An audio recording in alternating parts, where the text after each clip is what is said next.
여기 중국 대학교에서의 쇠뇌 때문에 평생 중국이 아시아 최고의 선진국이라고 굳게 믿고 있었다던 외국인 교수가 있습니다. 하지만 그는 학회 참석 때문에 처음 방문하게 된 한국의 대학교 정문에 도착하자마자 3초 만에 기절초풍하고 말았다고 하는데요. 그렇다면 이 외국인 교수는 대체 한국에서 무슨 일을 겪은 것일까요? 안녕하세요. 저는 체코 출신의 지리학 교수 데니세라고 합니다. 지리학 교수가 부족한 체코의 특성상 저는 20대 중반의 나이의 교수라는 직함을 얻을 수 있었고 아주 우연한 기회로 중국 베이징 대학교에서의 시간 교수로도 일할 수 있었는데요. 그때 당시 중국이라는 나라에 대해 전혀 몰랐던 저는 교수 직함을 유지해주면서도 시간 강사로서의 연봉도 제공해주겠다는 중국 대학교의 특별한 제안을 받게 되었고 다소 어렸던 나이 때문인지 별 다른 고민 없이 중국으로 향했습니다. 하지만 처음 겪어보는 중국에서의 생활은 어딘지 모르게 기괴하면서도 이상한 부분이 많았는데요.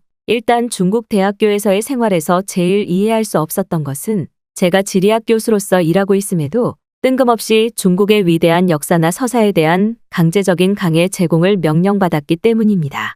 또한 베이징 대학교 측에서는 저에게 태권도가 왜 중국의 고유무술인지 지리학적으로 설명해달라는 아주 어처구니 없는 강의 요청까지 제안했고 저는 어렴풋하게나마 태권도가 한국의 고유무술이라는 것을 알고 있었기에 그 제안을 단칼에 거절하고 나섰는데요. 하지만 중국 대학교 관리단 측은 포기하지 않고 저에게 한복이나 온돌 심지어는 한국의 태극기가 중국의 것이라는 사실을 지리학적으로 엮어서 강의를 해달라는 강제적인 제안을 했고 심지어 강의만 완료해주면 시간당 보수를 100배 이상 지급하겠다는 악질적인 제안까지 하기도 했습니다. 처음에는 돈에 혹하기도 했지만 아무리 생각해봐도 제가 지리학 교수로 이곳에 채용된 건 아닌 것 같다는 생각이 들었고 계속해서 한국을 의도적으로 깎아내리고 한국만의 고유한 것들을 중국이라고 우기며 강의까지 해달라고 한 것이 너무나 이상했거든요. 그리고 역시나 저희 생각은 적중하고 말았습니다. 계속해서 한국에 대한 강의를 거부하자 중국 대학교 측은 저에게 아무런 말도 없이 교수직위 해제와 함께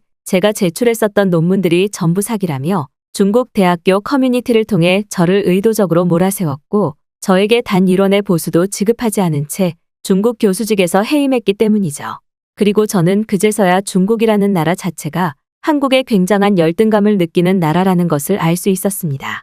특히 저의 강의를 듣던 몇몇 중국인 학생들은 저에게 선진국 중국에서 일하는 것이 어떤 기분이냐며 저를 조롱했지만 실제로 중국은 선진국은커녕 완전한 후진국에 가까운 모습을 보이고 있었어요. 제가 머물렀던 교수 기숙사는 다 쓰러져가는 콘크리트가 그대로 노출되어 밤만 되면 벌레가 나오기 일쑤였고 대학교 내부 건물도 대체 어떠한 이유에서인지 낮과 밤을 가리지 않고 근처 중국인 노숙자들이 들어와 대학생들에게 음식을 구걸하거나 저와 같은 외국인들을 보면 빨리 돈을 내놓으라고 쫓아오기까지 했는데요. 결국 중국 대학교에서 더는 일할 수 없었던 저는 하루빨리 지옥 같은 중국을 떠나고 싶었고 때마침 저와 같은 지리학 동기 교수였던 레아가 자신이 한국에서의 지리학 학회를 주관하기로 했는데 저에게 참석하지 않겠냐며 기적 같은 제안을 해왔습니다. 일주일이라는 아주 짧은 학회 일정 시간이었지만 저는 중국 교수 기숙사에서의 모든 짐을 챙겨 곧바로 한국으로 떠나는 결심을 내리게 되었죠. 하지만 한국으로 향하는 비행기 안에서 저는 혹시 한국이 중국과 똑같은 아시아의 나라이기에 중국보다 더욱 못한 후진국이거나 위험한 나라면 어쩌지라는 고민이 앞섰던 것이 사실인데요. 그런데 놀랍게도 이러한 저희 아니란 생각은 한국에 도착하자마자 눈 녹듯 사라지기 시작했습니다. 일단 처음 겪은 한국은 한마디로 표현하자면 저에게 그동안 꿈꿔왔던 꿈만 같은 나라 그 자체였는데요. 한국에 도착하자마자 레아와의 약속 장소로 향해야만 했던 저는 택시를 타고 서울 도심부로 향했고 택시에서 내리자마자 엄청난 충격을 받고 말았습니다. 서울의 도심부에는 중국보다 훨씬 거대하고 쾌적한 빌딩들이 마치 숲처럼 스카이라인을 이루고 있었던 것은 물론 심지어 그러한 중심부에 거대한 물이 흐르는 쾌적한 공원과 강까지 있었기 때문인데요. 그러나 저는 곧 더욱더 기묘한 장면을 목격하고 말았습니다. 신기하게도 서울의 길거리 곳곳에는 살아생전 처음 보는 이상한 공기청정기처럼 생긴 물건들이 거리에 나와 있었고 그 기계들의 주변에는 이상하게도 사람들이 꽤 많이 모여 있었기 때문인데요. 그리고 그 기계에 가까이 다가간 저는 당황해서 그만할 말을 잃고 말았습니다. 알고 봤더니 길거리에 나와 있던 초대형 공기청정기들은 길거리에서 사용할 수 있는 이동식 에어컨이었고 꽤 더운 여름날이었지만 길거리 이동식 에어컨 주변은 너무나 시원하다 못해 선선한 온도까지 느껴질 정도였죠. 제가 지내왔었던 중국에서는 불볕더위가 너무 심해도 도시 자체적으로 더위를 방지할 수 있는 방법 자체가 없어서 너무 더운 여름날이면 그저 길거리를 걷는 것 자체만으로도 스트레스에 실제로 열사병 환자도 많이 발생하는데 한국은 중국만큼이나 더웠음에도 길거리에 이동식 에어컨은 물론 심지어는 시원한 수증기가 뿜어져 나오는 스프링 포그까지 설치되어 있었습니다. 도시 곳곳에 설치되어 있던 한국만의 폭염 방지 시설물들은 눈으로 보면서도 너무 신기해서 입이 다물어지지가 않았고 특히나 그 설치물들이 전부 비싸 보여서 더욱 놀라웠어요. 중국인들은 자신들의 입으로 선진국이고 부유한 나라라고는 하지만 불볕더위가 시작되면 길거리에 열사병으로 쓰러지는 사람들이 있어도 의료 인프라가 부족해 그들에게 응급처치마저 하지 못하는 빈곤한 현실인데 한국은 더운 여름날에도 이러한 폭염 방지 시설물 때문인지 길거리 이곳저곳을 걸어도 더위에 큰 무리가 없었죠. 한국인들에게는 평범한 생활편의 시설물이었겠지만 중국을 경험하고 온 저에게는 마치 한국이 천국처럼 느껴지기 시작했는데요. 생각보다 엄청난 한국의 선진국 모습에 저는 레아에게 전화를 걸어 1시간 정도 한국을 혼자 둘러보고 싶다고 했고 그렇게 저는 눈이 휘둥그레진 채로 서울의 길거리를 걸어 다니기 시작했습니다. 그리고 역시나 한국은 저에게 더 보여줄 것이 남았다는 듯 저는 곧 또 다시 충격적인 장면을 목격하고 말았는데요. 더운 여름날이었기에 길거리를 걷던 중 목이 말랐던 저는 바로 옆에 있던 편의점을 방문했고 그 입구에 도착한 순간 깜짝 놀라고 말았습니다. 그곳에는 영어 문장으로 사람이 없는 무인 매장이라는 설명과 함께 저의 신용카드를 꽂아야 문이 열린다는 매뉴얼이 적혀 있었고 그 내부에는 단 한 명의 가게 주인도 전혀 보이지 않았기 때문인데요. 이건 또 무슨 한국만의 놀라운 시스템인가 싶어 넋을 놓는 사이 어디선가 나타난 한국인은 너무나 능숙하게 자신의 신용카드를 꽂더니 편의점의 문을 열었고 저는 그 순간 충격을 받고 말았습니다. 알고 봤더니 한국의 편의점은 완벽한 무인으로 시스템이 이루어져 있던 것은 물론 편의점 내부에서조차 저와 같은 외국인들을 위해 상품 판매 로봇이 편의점을 돌보고 있었기 때문인데요. 가게 주인은 전혀 보이지 않고 로봇만 있는 모습에 말문이 막힌 저는 이내 로봇의 여러 버튼들을 눌러보기 시작했고 그 순간 외국인 도움 설명서라는 버튼을 눌러보았습니다. 그리고 놀랍게도 이내 편의점 로봇은 영어로 저에게 설명서를 보여주며 무엇이 필요한지 입력하라고 했고 제가 물이라는 단어를 입력하자마자 그 로봇은 저에게 물을 판매하고 있는 공간으로 안내했는데요. 정말 SF 영화 같은 모습에 넋이 나가고 말았던 저는 당장 사진과 동영상을 찍어 레아에게 한국인들은 이런 미친 나라에서 살고 있었냐며 놀라움을 표했고 돌아온 레아의 대답도 충격적이었습니다. 레아는 제가 방문한 곳이 요즘 생겨나고 있는 무인 편의점이라는 설명과 함께 외국인이 많은 서울의 특성상 요즘은 무인 로봇까지 갖춰서 저와 같은 외국인들을 돕고 있다는 믿기 어려운 설명을 해주더군요. 도대체 한국이 얼마나 기술적으로 발전하고 부유한 나라인지 저는 중국과 너무나 비교되는 한국의 모습에 적응하기가 힘들 정도였고 물의 구매까지 저 스스로 신용카드를 꽂아넣고 완료해야 하는 무인 점포가 도무지 믿어지지가 않았습니다. 물론 중국에도 요즘은 무인 점포들이 생겨나고는 있지만 대부분의 무인 가게들이 오픈을 하고 일주일도 지나지 않아 내부의 모든 물건이 중국인들에게 다 털려버려 망하는 것이 너무나 일반적인 나라인데 한국인들의 시민의식은 이미 선진국을 뛰어넘어버린 듯 무인 매장을 이용하는 그 어떤 한국인들도 물건을 훔쳐가려는 모습을 전혀 보이지 않았죠. 말 그대로 한국인들의 시민의식이 있기에 더욱 편리한 무인 기술들이 발전했던 모습이었고 그동안 한국은 가난한 나라가 확실하다며 저에게 여러 강의를 부탁했던 중국 대학교 측의 말들은 전부 세뇌를 위한 강제적인 강의 요청에 불과했던 것입니다. 만약 제가 중국이 아니라 한국을 먼저 왔었다면 이렇게나 살기 좋은 부유한 나라에서 많은 것들을 경험했을 텐데라는 후회가 몰려왔고 저는 너무나 억울한 마음에 무인 편의점 안에서 눈물을 흘리기도 했죠.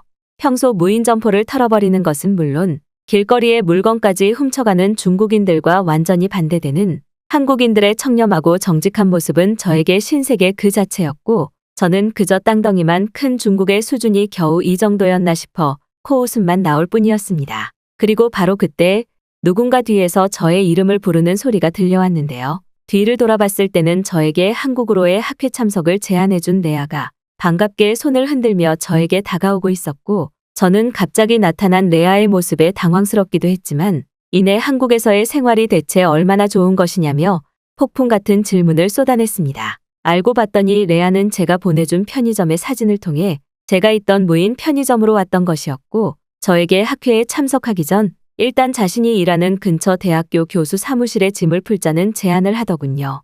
그런데 약 20분 뒤 처음 마주하게 된 한국의 대학교 정문에 도착한 순간 저는 그만 넋이 나가고 말았습니다. 보통 제가 교수로 있던 중국의 대학교는 정문에서부터 학생들의 돈을 훔쳐가려는 노숙자들은 물론 시설이 너무 낡아서 학교 내부로 차량조차 진입할 수 없는 시설이 기본인데, 한국은 이와는 완전히 반대였기 때문인데요. 한국의 대학교는 놀랍도록 규모가 컸던 것은 물론 입구에서부터 자동화 시스템으로 차량들을 편리하게 통제하고 있었고, 노숙자들은 물론 대학교 주변이 너무 깨끗한 환경을 유지하고 있어서 학생들의 공부에도 더 좋을 것 같았습니다. 심지어 중국의 이름 있는 대학교들은 전부 학교 입구에서 외국인 교수들에게 출입 명목으로 돈을 뜯어가는 공안들이 무조건 자리를 잡고 있는데, 한국에서는 이러한 중국만의 비열한 문화도 전혀 겪을 수가 없었는데요. 그렇게나 자신들이 선진국이라며 자랑을 하고 한국을 깎아내리던 중국이었지만, 두 나라를 모두 경험한 저에게 중국은 한국과 비교 대상조차 되지 않는 수준 낮은 비열한 나라 그 자체였고, 이러한 교육 인프라에서도 따라잡을 수 없는 격차가 이미 벌어져 있는 상태였죠. 하지만 제가 한국의 선진국에 정말 당황했던 것은 바로 레아가 머물고 있다는 교수 전용 사무실에 도착했을 때였습니다. 레아는 자신이 하루 중 대부분의 시간을 머물고 있는 곳이라며 저에게 자신의 사무실을 소개해줬고, 저는 사무실의 문을 열자마자 너무 놀라 그만 헉하는 소리를 내고 말았는데요. 보통 중국 대학교에서 교수들이 일을 하는 공간은 비용 절감이라는 목적 때문인지 수십 명의 교수들이 모여 아무런 경계의 구분 없이 단체로 학회 연구를 하는 허름한 환경인데, 한국은 얼마나 돈이 많고 부유한 나라인지 이미 교수마다 자신의 학회와 이름이 적힌 개인 사무실이 따로 있을 뿐 아니라 그 내부에는 중국에서는 비싸서 사용해보지도 못한 공기청정기, 그리고 에어컨까지 설치되어 있었기 때문입니다. 한국인들에게는 너무나 평범한 교육 인프라였겠지만, 그래도 중국에서 어느 정도 이름 있는 대학교의 교수로 일을 했던 저에게는 중국과 한국의 인프라 차이가 이렇게나 심했구나라는 좌절감까지 느끼게 만들었고, 아주 오래전 제가 중국 대학교에서의 시간 교수로 진로를 확정 지은 것이 너무 후회스러울 정도였죠. 하지만 레아는 너무 놀라 당황하고 있는 저에게 아직 한국의 놀라움은 시작도 하지 않았다며 자신과 함께 갈 곳이 있다고 했고, 저는 사무실을 나가고 약 5분 뒤 또 다시 엄청나게 거대한 건물을 마주할 수 있었습니다. 그런데 레아는 이곳이 바로 한국의 대학생들이 머무는 대학교 기숙사라는 믿기 어려운 말과 함께 저에게 이곳이 정말 한국의 선진국을 느낄 수 있는 위대한 장소라며 저를 안으로 안내했는데요. 그리고 역시나 그 내부로 들어간 저는 당황할 수밖에 없었습니다. 보통 중국의 대학생들이 지내는 기숙사는 화장실이 없어서 대부분의 학생들이 기숙사 복도에서 일을 해결하거나 옷으로 해결한 다음 그 옷들을 복도 중앙에 모아놓아서 냄새가 너무 심각한데, 한국의 대학생들이 머무는 기숙사는 호텔보다 좋은 화장실은 물론 각종 편의점과 은행, 심지어는 체육시설까지 운영되고 있었기 때문인데요. 만약 한국의 대학교 기숙사가 중국에 있었다면 5성 호텔과 맞먹을 정도의 교육 인프라였고, 저는 도대체가 말이 되지 않는 한국 기숙사의 모습에 이곳이 평범한 학생들이 사용하는 기숙사가 맞는지 레아에게 똑같은 질문을 거듭할 수밖에 없었습니다. 심지어 중국의 대학교 기숙사들은 외부에서 몰래 숨어들어서 지내는 노숙자들을 잡지 못해 몇몇 대학교 기숙사들은 유명한 노숙자들의 쉼터로까지 변해가고 있는데, 한국은 지문인식과 학생증 출입을 통해 외부 인원을 너무나 깔끔하게 관리하고 있었고, 대다수의 한국인 학생들은 전부 부유한 삶을 사는 것인지 중국의 대학생들처럼 남의 물건을 훔쳐가려는 모습도 전혀 보이지 않았죠. 레아는 한국인들이 가지고 있는 놀라운 취향과 시민의식 덕분에 이러한 공공시설들이 급속도로 발전할 수 있었다며 이것이 한국의 위대함이라고 했고, 제가 겪어온 중국의 기숙사 생활을 듣더니 화장실이 없는 기숙사는 살아생전 처음 들어본다며 오히려 중국의 교육 인프라에 당황하는 모습을 보였습니다. 특히나 현재 중국의 대학교들은 학비를 내지 못하는 학생들까지 대거 발생하고 있어서 그러한 학생들이 기숙사를 무단으로 점령하고 내부의 물건들을 훔쳐가고 있기까지 한데, 한국은 이러한 모습에서도 전혀 상황이 달랐습니다. 한국의 기숙사 헬스장은 그저 여러 학생들이 평화롭게 운동을 하고 있을 뿐이었고, 공동으로 제공되고 있는 개방형 도서관에서조차 중국에서는 보지도 못한 최신형 컴퓨터들을 무료로 사용할 수 있었거든요. 결국 한국 대학교의 말도 안 되는 교육 인프라를 직접 경험한 저는 레아의 제안에 의해 해당 대학교의 시간 강사로 새로운 취직을 할 수 있었습니다. 제가 경험한 나라들 중 한국이 제일 부유한 선진국처럼 느껴졌던 것은 사실이기에 앞으로도 저는 한국에서 많은 것을 배우며 좋은 환경에서 한국인 학생들에게 도움이 되는 교수로 일하고 싶은 꿈이 생겼으니까요.